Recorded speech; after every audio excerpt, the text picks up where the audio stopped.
पिछले 5-7 साल में मैंने जो काम किया या करने की कोशिश की, उसमें सबसे बड़ा योगदान तो माननीय मुख्यमंत्री अरविंद केजरीवाल जी का है, क्योंकि उनका एक विज़न है। और बहुत बार हम लोग जो उनके टीम में उनके क्लोज एसोसिएट के रूप में काम करते हैं, अपने आप को बहुत दुविधा में पाते हैं, क्योंकि उनकी एक्सपेक्टेशंस वहाँ होती हैं और हम रो पीट के घिसट के यहाँ घूम रहे होते हैं। जब भी हम उनसे किसी काम के बारे में, उसके विज़न, उसके आउटकम के बारे में बात करते हैं, तो उनका एक ही अंडरलाइन रहता है, सबके लिए कैसे होगा। क्योंकि कुछ के लिए करना तो ज़माने को हमेशा से आया है। एजुकेशन पे हम पहली बार बात थोड़ी कर रहे हैं। स्टार्टिंग फ्रॉम अम्बेडकर यूनिवर्सिटी, हम तो राजनीति में 7 साल पुरानी, 8 साल पुरानी सरकारें कुल मिला के, तो हम कोई नई बात थोड़ी कर रहे हैं एजुकेशन पे। अम्बेडकर यूनिवर्सिटी हमने थोड़ी बनाई थी, IIT हमने थोड़ी खुलवाया, DU हमने थोड़ी खुलवाया, इतने शानदार कॉलेजेस बने हुए हैं। लेकिन इन सब की एक खामी रही इस पूरे प्रयास की, कि ये मान के चला गया कि कुछ लोग अच्छे होंगे, कुछ बच्चे अच्छे पढ़ने के काबिल होंगे और उनको हम बहुत अच्छी शिक्षा दे दें। उसके मॉडल हमने बहुत शानदार खड़े किए, पर उसमें हमारी ये स्वीकृति रहती है कि नहीं, कुछ बच्चे होंगे जो अच्छे पढ़ने के काबिल होंगे, हम उनको अच्छी शिक्षा दे देंगे। बाकी सब के लिए हम मान लेते हैं कि वो तो अच्छे पढ़ने के काबिल होंगे नहीं, इसलिए उनको देने की जरूरत ही नहीं। इसका पहला मेरा एनकाउंटर हुआ जब शिक्षा मंत्री बना, ब्रीफली 49 डेज के लिए। तो उस दौरान मैं अपने पटपड़गंज विधानसभा के एक स्कूल में गया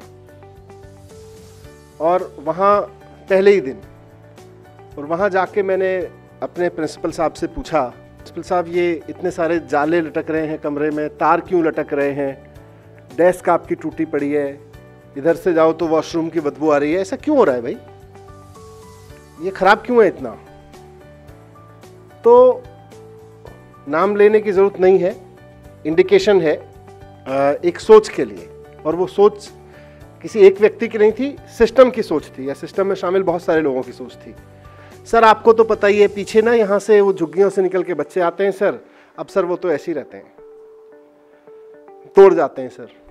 तो मैंने उनसे एक चीज पूछी, आंदोलन से निकल के आया था, सही और गलत को कहने की हिम्मत पत्रकारिता ने और संस्कारों ने दी थी, खुश करने की पॉलिटिक्स किसी को करने के लिए आए नहीं थे। तो छूटते ही मैंने प्रिंसिपल साहब से पूछा, मैं एक चीज बताइए कि आपको जब नौकरी मिली थी बतौर प्रिंसिपल, आपने लिख के दिया था कि आपको झुग्गी के बच्चे पढ़ाने नहीं आते हैं? जब आपको नौकरी मिली थी, बतौर प्रिंसिपल अपॉइंट किया गया था, तो उस वक्त हमारे विज्ञापन में, सरकार के विज्ञापन में तो शायद नहीं होगा कि साहब हम बहुत बड़ी बड़ी कोठियों वाले बच्चे आपसे पढ़वाएंगे। आप सरकारी स्कूल में अप्लाई कर रहे थे प्रिंसिपल के लिए, जाहिर सी बात है, कम से कम दिल्ली के बारे में आपको पता ही होगा कि यहाँ गरीब तबके के बच्चे ज़्यादा आते हैं पढ़ने सरकारी स्कूल में। तो ये बात तो आपको पहले से ही पता थी कि यहाँ गरीब लोगों के या झुग्गियों के बच्चे भी काफ़ी होंगे। आप लिख के दे देते, जी मेरी कैपेसिटी तो नहीं है झुग्गियों को बच्चे के पढ़ाने की, कोई और व्यक्ति होगा जो झुग्गियों के बच्चों को ठीक से पढ़ा लेगा, उनको मैनेज कर लेगा, उसको प्रिंसिपलशिप दे दीजिए, मेरी औकात में है नहीं एक्चुअली। क्योंकि प्रिंसिपलशिप चाहिए और प्रिंसिपल की तनख्वाह चाहिए, ये तो बात आपने कही नहीं। प्रिंसिपल तो बन के बैठ गए। अब जब आपसे पूछा जा रहा है भाई यहाँ क्यों पढ़ा है, टूटा फूटा क्यों पढ़ा है, पढ़ाई का माहौल क्यों नहीं है, तब आप एक्सक्यूज दे रहे हो। क्या पता जी, आपको तो पता ही है साहब, यहाँ तो एक गरीब बस्तियों से लोग आते हैं। भैया केजरीवाल जी CM हैं, मैं शिक्षा मंत्री हूं, अब ये चलेगा नहीं। ये मैंने उनसे सिंपली कहा। उसी प्रिंसिपल को लेके हम लोग आगे चल रहे हैं। क्वालिटी जरूरी है, लेकिन क्वांटिटेटिव सोच भी बहुत जरूरी है। एक प्राइवेट इंस्टीट्यूशन, चाहे वो यूनिवर्सिटी हो, स्कूल हो, कॉलेज हो, उसकी जिम्मेदारी नहीं है सबको शिक्षा देना। जो उसमें एंट्रेंस ले सकता है, जो उस तक एक्सेस ले सकता है, जो वहां उसके दरवाजे के अंदर जा सकता है, उसको क्वालिटी एजुकेशन देना उसके इंटरेस्ट में है।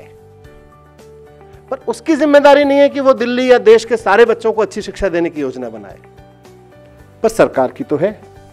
यही चैलेंज मेरे सामने तब आया जब मैं हायर एजुकेशन इंस्टीट्यूशंस के साथ डील करने लगा। With due respect to everybody, एक सामान्य सोच यही आती रही, नंबर अगर संख्या बढ़ाएंगे तो थोड़ी क्वालिटी सफर करेगी। तो मैंने कुछ कड़े शब्दों में, कोई प्यार से, किसी के साथ हास परिहास से, किसी के साथ मित्रता से ये पूछना शुरू किया कि मित्र ये बताओ कि क्वांटिटी के साथ क्वालिटी दी नहीं जा सकती या आपकी योग्यता नहीं है? क्योंकि बतौर एजुकेशन मिनिस्टर मुझे तो क्वांटिटी और क्वालिटी दोनों चाहिए। अब मुझे ये बता दीजिए कि इतनी क्वालिटी, जितना स्टैंडर्ड आपने कम नंबर पे सेट कर रखा है, मुझे क्वालिटी वो या उससे ज्यादा चाहिए, पर क्वांटिटी के साथ चाहिए। आपकी योग्यता नहीं है तो थोड़ा सा सहमति हो जाए, फिर देखेंगे कोई योग्य व्यक्ति ढूंढते हैं। और मैंने बड़े स्पष्ट शब्दों में कहा कि देखिए, एक क्लास के टीचर या यूनिवर्सिटी के डीन या यूनिवर्सिटी के वाइस चांसलर होने के नाते आप संतुष्ट हो सकते हैं इस उपलब्धि से कि आपको 2000 बच्चे मिले और आपने उन 2000 बच्चों को शानदार एजुकेशन दे दी। ये एक अच्छे वाइस चांसलर की उपलब्धि है, पर एक अच्छे शिक्षा मंत्री की नहीं है। अच्छे शिक्षा मंत्री की उपलब्धि ये हो सकती है कि दिल्ली के 2.5 लाख बच्चे जो 12वीं पास करके आते हैं, उनको मिनिमम क्वालिटी ऑफ एजुकेशन में अवेलेबल कराऊं। मेरा पैमाना वहां से शुरू होता है। तो उसको देख के काम शुरू हुआ। तो मैंने यही मैथमेटिक्स सबके सामने रखा कि देखो, 2.5 लाख बच्चे हर साल दिल्ली के स्कूलों से निकलते हैं। हर बच्चा हमारे सामने आके ये नहीं लड़ रहा है कि सबको IIT चाहिए। ये तो हम बैठ के सोचते हैं ना। हर बच्चे की अपनी अपनी सोच है, हर बच्चे की अपनी अपनी डिमांड है, अपनी चाहत है, परिवार से लेके और कहीं कहीं से निकल के आ रहा है उसको। तो हम उसको मिनिमम लेवल की एजुकेशन दें और वो अपनाएं कि भाई इससे नीचे की क्वालिटी गिरी तो हमारी, उससे ऊपर की जितनी उठाएगा वो बच्चे की मेहनत, बच्चे की और टीचर्स की सबकी मेहनत, इससे नीचे की जिम्मेदारी सरकार की। गवर्नमेंट के रूप में खड़े होकर हम कह सकें कि हमारी किसी भी यूनिवर्सिटी में कोई भी बच्चा, कोई भी किसी भी यूनिवर्सिटी में कोई भी बच्चा एजुकेशन लेवल पे इससे नीचे नहीं जाएगा, ये हमारी जिम्मेदारी है। उससे ऊपर जाए वो उसकी मेहनत है। आज हार्वर्ड से भी जो बच्चा निकलता है उसको दुनिया की सबसे 1 कंपनी में नौकरी मिल जाती है, ऐसा होने वाला नहीं है, ऐसा होता नहीं है। हार्वर्ड क्यों हार्वर्ड है? क्योंकि उन्होंने अपना बेंचमार्क, जो नीचे वाला लोअर बेंचमार्क है, वो बहुत स्टैंडर्ड कर रखा है कि हमारा कोई भी बच्चा इससे नीचे नहीं जाएगा। दुनिया की सबसे महान यूनिवर्सिटीज जिनको गिना जाता है, जो आपकी टॉप रैंकिंग होती हैं, वो इसलिए थोड़े हैं कि उनके बच्चे सारी दुनिया की कंपनियों में चले जाते होंगे, वो भी एक होगा। हमारे बच्चे भी बहुत बड़ी बड़ी कंपनियों में जाते हैं। You name the company of the world, उसके टॉप 10 टॉप 50 लोगों में हमारी यूनिवर्सिटी से निकले हुए बच्चे होंगे। उस क्वालिटी पे तो आज हम भी खड़े हैं। लेकिन प्रॉब्लम यह है कि उसके अलावा बाकी बच्चे कहां जा रहे हैं हमारे। अगर हम 100 बच्चे हर साल निकाल रहे हैं तो हमारी उपलब्धि है कि एक बच्चा वहां गया 10 करोड़ के पैकेज पे या जो भी उसने किया, पर 100वां बच्चा कहां गया? हमारा स्टैंडर्ड वो है। हार्वर्ड हमें वो नहीं बनाएगा कि एक ने क्या दे दिया, MIT हमें वो नहीं बनाएगा कि हमने एक बच्चा कहां भेज दिया। हमारा 100वां बच्चे का जाने का रैंक कैसे कैसे ऊपर उठा, उस पे जाना है। मेरा सबसे यही अनुरोध रहता है कि क्वालिटी और क्वांटिटी में हमेशा नीचे वाले पे ध्यान रखो। आपकी क्वालिटी मेंटेन होती रहेगी, आपकी यूनिवर्सिटी की, आपके सिस्टम की क्वालिटी मेंटेन होती रहेगी।